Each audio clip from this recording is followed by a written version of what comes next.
And the Biden administration has announced a plan for booster shots, suggesting adults who receive the Pfizer or Moderna shot will receive a third dose. Boosters are expected to roll out September 20th and be administered 8 months after the recipient's second shot. Meanwhile, the Delta variant is surging across the South.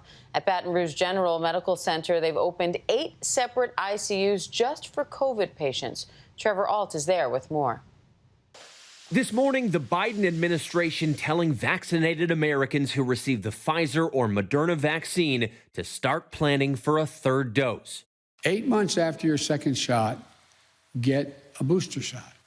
It will make you safer and for longer, and it will help us end the pandemic faster. Health officials citing recent data showing the vaccine's protection against COVID slowly decreasing over time, leaving many more at risk for severe illness. Our George Stephanopoulos sitting down with the president just hours after the announcement, asking if he and his wife had received a booster yet. We're going to get the booster shots, and it's something that I think, because we got our shots all the way back in, I think, December.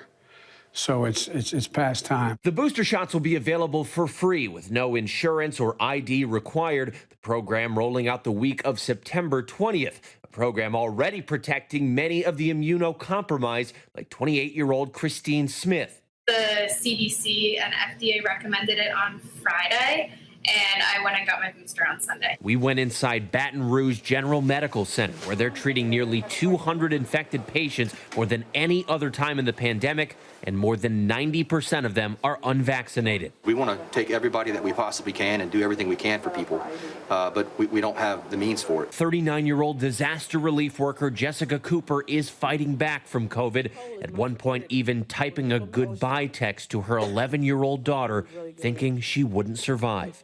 If I don't make it, just know that you will always be surrounded by love, and Mommy will always be here with you.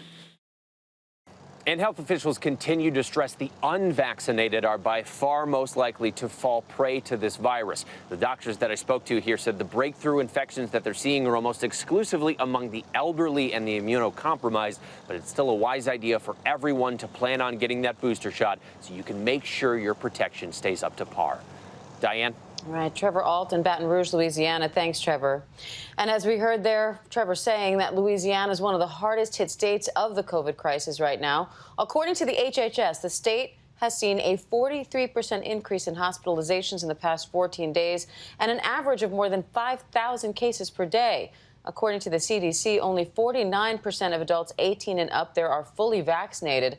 Let's bring in Director of Infection Control and Prevention at Ochsner's Medical in Louisiana, Dr. Catherine Baumgarten, for more on this. Dr. Baumgarten, thanks for being here. I know it's a really busy time for you. You know, we heard in the piece there that at Baton Rouge General Medical Center, they're treating nearly 200 infected patients, more than any other time in the pandemic. What do you make of that, and what are you seeing?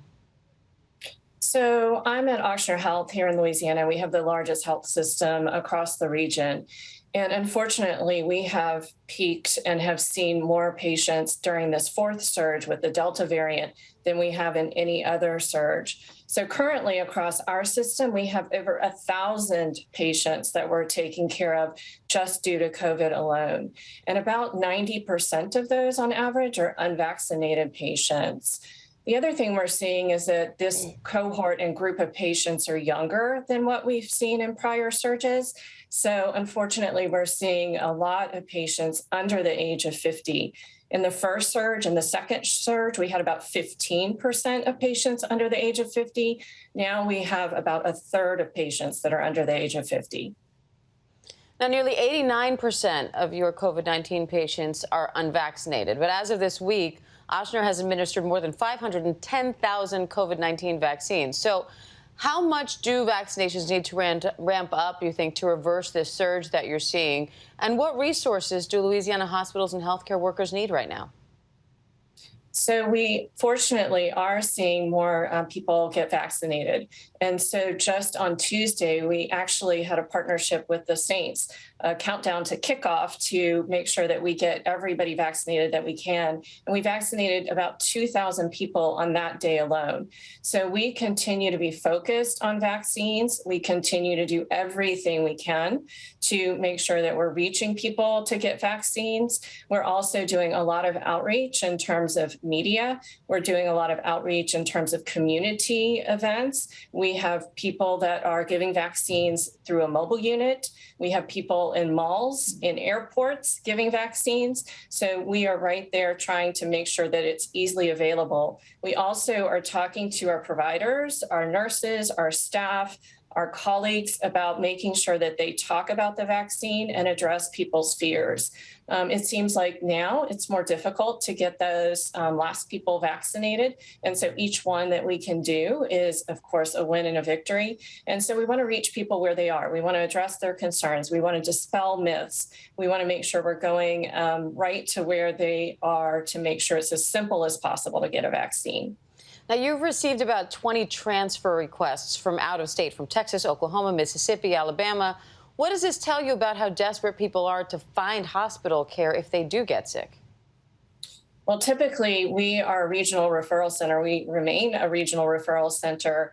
But unfortunately, our staff is what is limiting our ability to transfer patients in. And so our concern is that people that need care from other states, from across the region, are not able to get here to the specialty care that they need. We've opened 7 ICUs in our largest hospital alone dedicated to COVID since July 1st. So those are 7 units that are completely dedicated to COVID patients. And of course, we have to have the staff and the physicians and the mid-level providers and everybody to take care of patients. And so we've had to redeploy physicians. We've had to redeploy our nurses. We've had to cancel elective procedures that aren't emergent or urgent.